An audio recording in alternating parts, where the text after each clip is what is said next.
बिस्मिल्लाहिर्रहमानिर्रहीम। अस्सलाम वालेकुम फ्रेंड्स, क्या हाल चाल है।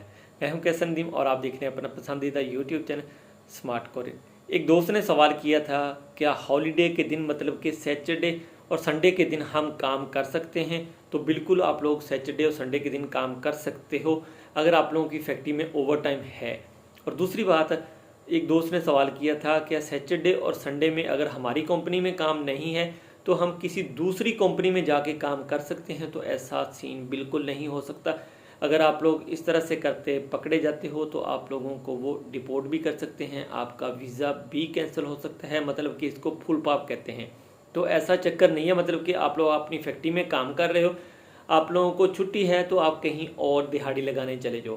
पहली बात तो ये, आप लोग ऐसा कर ही नहीं सकते, ये इलीगल वे में आ जाता है। और दूसरी बात, आप लोगों की काम करते हुए अपनी फैक्ट्री में वैसे ही मत मारी जाएगी, कहीं और जाने की ज़रूरत